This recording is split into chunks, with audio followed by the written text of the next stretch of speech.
ವಿನಯ್ ಕುಲಕರ್ಣಿ ವಿರುದ್ಧ ಶಿಕ್ಷೆ ಪ್ರಕಟಗೊಳ್ಳುವುದಕ್ಕೆ ಇನ್ನೇನು ಕ್ಷಣಗಣನೆ ಶುರುವಾಗಿದೆ. ಧಾರವಾಡದ ಯೋಗೇಶ್ ಗೌಡ ಕೊಲೆ ಪ್ರಕರಣದಲ್ಲಿ ದೋಷಿ ಅಂತ ಈಗಾಗಲೇ ಆದೇಶ ಬಂದಿದೆ. ಈಗ ಶಿಕ್ಷೆಯ ಪ್ರಮಾಣ ಏನು ಅನ್ನೋದು ಮಧ್ಯಾಹ್ನ 12:30 ಅಥವಾ 1 ಗಂಟೆಯ ಹೊತ್ತಿಗೆ ಪ್ರಕಟಿಸಲಿದೆ ನ್ಯಾಯಾಲಯ. ವಿನಯ್ ಕುಲಕರ್ಣಿ ಸೇರಿ 17 ಅಪರಾಧಿಗಳಿಗೂ ಕೂಡ ಈಗ ಢವಢವ. ಜೈಲಿನಿಂದ ಕೋರ್ಟ್ಗೆ ವಿನಯ್ ಕುಲಕರ್ಣಿ ಅವರನ್ನ ಕರ್ಕೊಂಡು ಬರಲಾಗಿದೆ. ಎಲ್ಲರ ಚಿತ್ತ ಈಗ ಜನಪ್ರತಿನಿಧಿಗಳ ವಿಶೇಷ ನ್ಯಾಯಾಲಯದತ್ತ ನೆಟ್ಟಿರುವಂಥದ್ದು. ಶಿಕ್ಷೆ ಪ್ರಕಟಿಸಲಿದ್ದಾರೆ ಜಡ್ಜ್ ಸಂತೋಷ್ ಗಜಾನನ ಭಟ್.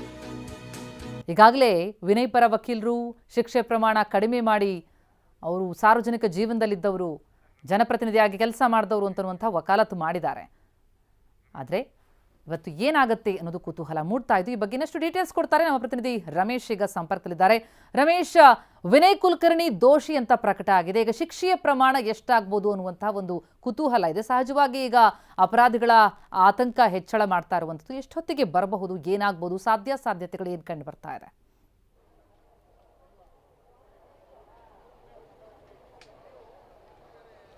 ಪ್ರತಿಮಾ, ಈಗ 12:30ರಿಂದ 1 ಗಂಟೆ ಒಳಗಡೆ ತೀರ್ಪನ್ನು ಪ್ರಕಟಿಸಲಾಗುವುದು ಅಂತೇಳಿ ನ್ಯಾಯಾಧೀಶರು ಹೇಳಿದ್ದಾರೆ. ಈಗಾಗಲೇ ತೀರ್ಪು ಅಂತಿಮ ಹಂತದಲ್ಲಿದೆ. ಅದು ಕರೆಕ್ಷನ್ ಮಾಡುವಂಥ ಅಂದರೆ ಕೆಲವೊಂದು ಚೇಂಜಸ್ಸು, ಲೋಪದೋಷಗಳನ್ನು ಸರಿಪಡಿಸುವಂಥ ಕೆಲಸ ಅಷ್ಟೇ ನಡೀತಾ ಇದೆ.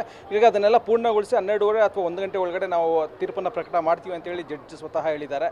ಹೀಗಾಗಿ ಈ ಕೇಸ್ ಬಹಳ ಕುತೂಹಲ ಕೇಳಿಸಿದೆ. ಯಾವ ರೀತಿ ಶಿಕ್ಷೆ ಆಗ್ಬೋದು ಅಂತೇಳಿ. ಯಾಕೆಂದರೆ 302 ಮತ್ತು 120B ಒಳಸಂಚು ಮತ್ತು ಕೊಲೆ ಆರೋಪದಡಿ ಶಿಕ್ಷೆ ಆಗಿರೋದ್ರಿಂದ ಇದು ಕನಿಷ್ಠ ಜೀವಾವಧಿ ಶಿಕ್ಷೆ ಆಗುವಂಥ ಸಾಧ್ಯತೆಗಳು ಹೆಚ್ಚಾಗಿರುತ್ತೆ. ಒಂದು ವೇಳೆ ಕೋರ್ಟ್ ಏನಾದರೂ ಇದು ತೀವ್ರತರವಾದಂಥ ಅಪರಾಧ ಅಂತ ಹೇಳಿದ್ರೆ ಗಲ್ಲು ಶಿಕ್ಷೆ ವಿಧಿಸೋದಕ್ಕೆ ಅವಕಾಶ ಇದೆ. ಆದರೆ ನಿನ್ನೆ CBI ಪರ ಏನು ವಾದ ಮಂಡನೆ ಮಾಡಿದ್ರು. ಆ ಸಂದರ್ಭದಲ್ಲಿ CBI ಅಡ್ವೊಕೇಟ್ ಹೇಳಿದ್ರು, ಏನಂದರೆ ಈ ಕೇಸಲ್ಲಿ ತೀವ್ರವಾದಂಥ ಶಿಕ್ಷೆಯನ್ನು ವಿಧಿಸಿ ಅಂತ ನಾವು ಮನವಿ ಮಾಡ್ತೀವಿ. ಆದರೆ ಗಲ್ಲು ಶಿಕ್ಷೆ ಕೊಡಿ ಅಂತ ಕೇಳೋದಿಲ್ಲ. ಯಾಕಂದರೆ ರೇರೆಸ್ಟ್ ಆಫ್ ರೇರ್ ಕೇಸ್, ಅಪರೂಪದ ಪ್ರಕರಣ ಇದು ಅಂತೇಳಿ ನಾವು ಹೇಳೋದಕ್ಕೆ ಬಯಸೋದಿಲ್ಲ.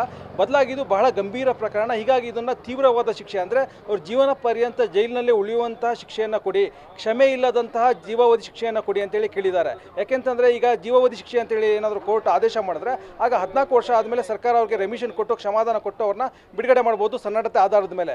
ಆದರೆ ಕೋರ್ಟೇ ಏನಾದರೂ ಕ್ಷಮೆ ಇಲ್ಲದ ಜೀವಾವಧಿ ಶಿಕ್ಷೆ, ಜೀವನ ಪರ್ಯಂತ ಜೈಲಿನಲ್ಲಿ ಇರಬೇಕು ಅಂತೇಳಿ ಆದೇಶ ಮಾಡಿದ್ರೆ ಆಗ ಅವ್ರಿಗೆ ಯಾವುದೇ ರೀತಿ ಕ್ಷಮೆ ಕೊಡೋದಕ್ಕೆ ಸರ್ಕಾರದಿಂದಲೂ ಸಾಧ್ಯ ಆಗೋದಿಲ್ಲ, ರಾಜ್ಯಪಾಲರು ರಾಷ್ಟ್ರಪತಿಗಳಿಂದಲೂ ಸಾಧ್ಯ ಆಗೋದಿಲ್ಲ. ಹೀಗಾಗೇ ಈ ಮನವಿಯನ್ನು CBI ಪರ ವಕೀಲರು ಮಾಡಿದ್ದಾರೆ.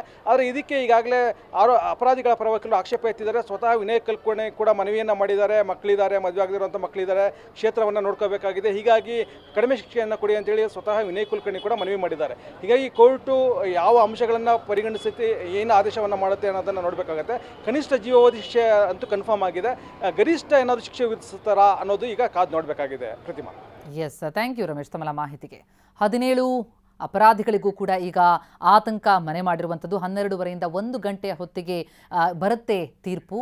ಯಾವ ಪ್ರಮಾಣದಲ್ಲಿ ಕೊಡಲಾಗುತ್ತೆ, ಜೀವಾವಧಿಯ ಜೀವಿತಾವಧಿಯ, ಇದು ಈಗ ಕುತೂಹಲವನ್ನು ಮೂಡಿಸ್ತಾ ಇದೆ. ಒಬ್ಬ ಜನಪ್ರತಿನಿಧಿಯಾಗಿ, ಮಾಜಿ ಸಚಿವರಾಗಿ ಕೆಲಸವನ್ನು ನಿರ್ವಹಿಸಿದಂತಹ ವಿನಯ್ ಕುಲಕರ್ಣಿ ಈ ರೀತಿಯಾದಂಥ ಒಂದು ಅಪರಾಧದಲ್ಲಿ ದೋಷಿ ಎನ್ನುವುದು ಈಗ ಸಾಬೀತಾಗಿ ಅದರ ಬಗ್ಗೆ ತೀರ್ಪು ಹೊರಬಿದ್ದಂತಹ ಹಿನ್ನೆಲೆಯಲ್ಲಿ ತೀವ್ರ ಸ್ವರೂಪದ ಶಿಕ್ಷೆಯಾಗಬೇಕು ಅನ್ನುವಂಥ ಒಂದು ಡಿಮಾಂಡನ್ನು CBI ಇರಿಸುವಂಥದ್ದು. CBI ಪರ ವಕೀಲರು ಕೂಡ ನೆನ್ನೆ ಅದನ್ನೇ ವಾದವನ್ನು ಮಂಡಿಸಿರುವಂಥದ್ದು. ಆದರೆ ಜನಪ್ರತಿನಿಧಿಯಾಗಿ ಕೆಲಸ ಮಾಡಿದ್ದಾರೆ, ಒಳ್ಳೆ ಕೆಲಸಗಳನ್ನು ಮಾಡಿದ್ದಾರೆ, ಅವರಿಗೆ ಕಡಿಮೆ ಪ್ರಮಾಣದ ಶಿಕ್ಷೆ ಕೊಡಿ ಅನ್ನುವಂಥ ಕೋರಿಕೆ ಅಪರಾಧಿಗಳ ಪರದ್ದು.